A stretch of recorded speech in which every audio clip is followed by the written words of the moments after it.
president's foreign policy is the most feckless in American history. He's so naive, he would trust the Iranians, and he would take the Israelis and basically march them to the door of the oven. The particular comments of Mr. Huckabee are, I think, part of just a general pattern that we've seen that would be considered ridiculous if it weren't so sad. Well, this now is Republican presidential contender Mike Huckabee. Whenever you mention the Holocaust or Nazis or atrocities, it's an emotional issue. Everybody gets emotional about it. And we should. Why did you use that bit of conjecture? Because I'm sure you'd agree with me by saying that the Iranian nuke deal is going to lead to a Holocaust. It's conjecture. Why did you use that? Bill, because the Iranians themselves have used that very term. The Israeli government officials, 3 different times, recently have said, we're going to create another Holocaust. One of them said that we will wipe Israel off the face of the map. The other one said, it's great that the Jews are all in Israel. That way we don't have to chase them down. They're all in one place. These aren't conjectures on my part, Bill. I've been going to Israel since 1973, dozens and dozens of times, and I've also been to Auschwitz 3 times. The reason that happened was because people in Europe and in the United States said nothing like that can happen. And listen, you are right in the sense that some in the Iranian government are on the record that we want to destroy Israel. That's their official position. That's their position.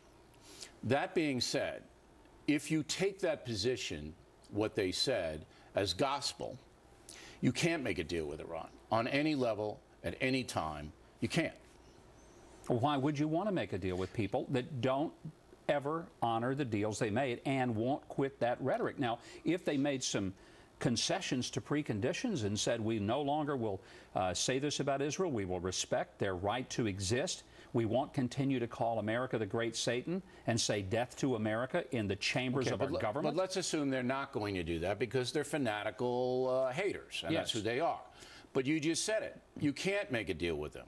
So then the alternative is war, is it not? No, it is not. And that's what President Obama and John Kerry keep saying, as if they're the only ones who've come up with any options. The real option is to continue the sanctions, don't let loose, make them even tougher. But Russia and China told us, if we had walked away from this deal, that they weren't going to obey the sanctions any longer. And I think you would have had more defectors, too. So it would have been the United States and maybe Britain and a few others. There's an option like that. There's an option. Export energy from the United States. We have several hundred years of it right here under our feet. What we need to be doing is upsetting the balance of power against the Iranians, the Russians, and for that matter, the Saudis. Okay, but that doesn't stop Iran from getting a nuke. So here's my dilemma, and I'm really struggling with it. If you don't make a deal with Iran, because as you rightly said, they can't be trusted and they're haters and they want to kill Jews and Americans. That's all true. Everybody knows that, all right? But if you don't make a deal with them, A, you give them the nuke because they'll get it, all right? And B, once they're on the verge of getting it, Israel's going to attack and World War III breaks out and we'd have to support Israel. So war is a scenario. So that, you know, basically the president and others who support him are saying, look, we don't want the war, so we know it's a bad deal. And I think even he knows it's a bad deal. But we're going to do it to just make, maybe there'll be a revolution there, maybe they'll be overthrown. There won't be if we give them $150 billion to buy arms, Bill. There's no doubt. God, we had an opportunity in 2009 to stop it, and we didn't. But stay on topic here. If we don't make the deal, they get the nuke. If we don't go in and militarily make sure they don't. So you're basically saying there would be war. There could be. But the better thing is to cut them off economically. And when you say that the Russians and the Chinese will, we don't know that for sure. They were absolutely said pretty clearly. But here's what we know. We know what the Iranians have said.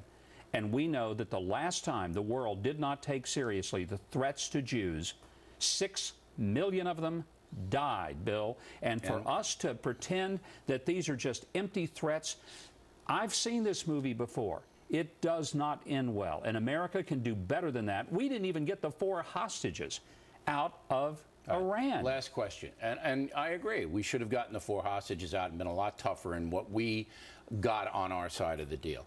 Do you believe President Obama is a naive man or has ill intent in foreign policy? I think he is naive, especially when it comes to radical Islam. He won't even call it by its name. And I do not think he likes Israel.